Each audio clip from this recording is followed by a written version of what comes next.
Now hear the Holy Gospel according to St. Luke. Glory to you, O Lord.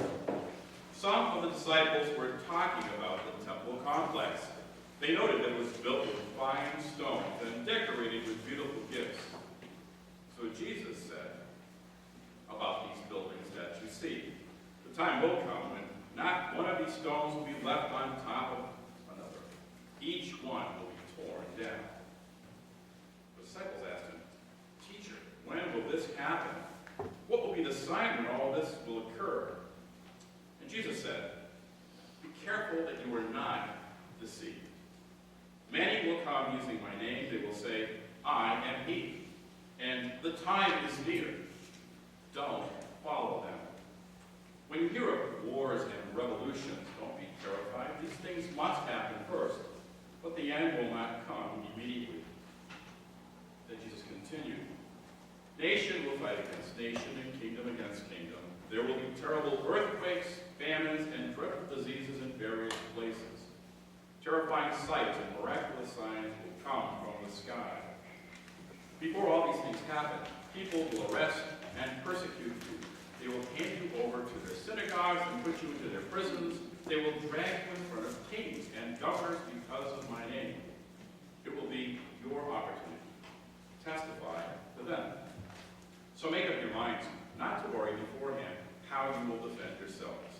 I will give you words and wisdom that none of your enemies will be able to oppose or prove wrong. Even parents, brothers, relatives, and friends will betray you and kill some of you. Everyone will hate you because you are committed to me. But not a hair on your head will be lost. By your endurance, you will save your life."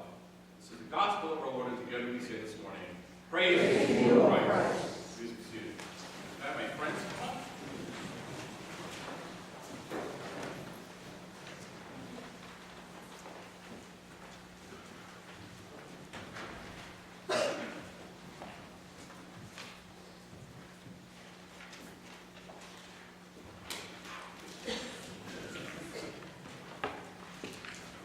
So, how do you like these boots, these things?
Grace, mercy, and peace be unto you, God our Father and our Lord and Savior, Jesus Christ, and we say together, Amen. I'm wearing these boots today because we're running the meal lines, and I know what I'm going to be stepping on and over. I've done this with Matt and his companion in the ministry, Jane, at least a few times before, so I know there's going to be noodles here and there, there's going to be soy flour, there's going to be, we've got tomato basil stuff, we've got macaroni and cheese, we've got all kinds of stuff, so I thought you were going to be dirty here, because you've been stepping through a lot of stuff, and I knew I'd be flying on my back if I had my boots on, my Western boots, so for those in the class, I'm going to see shred out of that. But I diverge. Wow, don't you love when your gospel says, you know, people are going to persecute you. They're going to do all kinds of bad things to you. This is the gospel of the Lord. We say, praise to you, oh Christ. What about Malachi this morning? You hear stuff going on there, and you say, the Lord our God, Lord of light, you go, thanks be to God. What is this stuff? I was in worship on this past Thursday with Susan Lindbergh Haley. We were doing the worship for the Rejoicing Spirits crowd. These are the folks who have disabilities who have come in from the Centria and Seven Hills Foundation and other places. And once a month we have a worship for them. And they come in and, you know, Susan said some things like I just said about, what do you think about the text today? Does that sound like good news to you? And a lot of people, Karen was there, Ingrid was there. The people said, no. So Susan started talking about, you know, how, you know, there are things that bother us, to which some of them responded, yeah, like the results of the election. So Susan kept on talking about things that can bother us, and some people were worried about whether they might lose the food stamps. Other people were worried about whether they might lose their health care. We all have worries, don't we? Some people here today, not picking sides, some people are devastated because of the election results. Some people are happy as well. Because we all come from different places in our opinions, and we're not here to judge what their opinions are. It's just the reality that not everybody's going to be happy with a certain decision. However, with the results of the election that we've just had, it's not only affecting adults who voted, it's also affecting young people. Unfortunately, some of us have heard the reports that up in Michigan, for one example, there were a bunch of young people walking around with a sign for one of the candidates, shouting about white power rules in the school. Kind of a scary thing to those who weren't Caucasian. We heard about in another location where a young lady, was supposedly a young lady, walked to another one and punched her in the face. Because the other one was purporting to support the other candidate. You know, it's turned out in different places. We've got people rioting in the streets, some of them peaceably, and some of them not so peaceably. But it all goes to show you that we can certainly, as human beings, get caught up in the things going on around us, just like we talked about before. And this past week, there's certainly a lot of experience. But you know, it's somewhat temporary. This isn't a permanent condition. I mean, over the millennia, how many times have things gone up and down, kingdoms have come, and kingdoms have gone, and this, that, and the other thing. I mean, this isn't like anything new. And that's what we're reminded about today from the gospel. When Jesus opens up, talks about how the disciples are getting all googly over the temple, you know, look at that, that's such a big, wonderful looking thing, so strong, look at the pretty stones, it looks great. This isn't even the David and Solomon temple, this is the rebuilt temple that they're getting all googly over because they're city guys. I mean, they're the guys from the country, they're coming into the city and seeing this big, wonderful thing, they're all excited about it. Jesus goes, you know, don't get too caught up in stuff. You know, stuff can come and go. Let's make sure that we run into what's really important. So let's talk about God.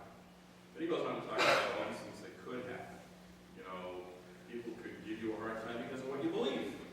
People would give you a hard time for this and that and the other thing. And in his day, people could be thrown in prison for speaking out against, you know, Rome. So if they were talking about their God,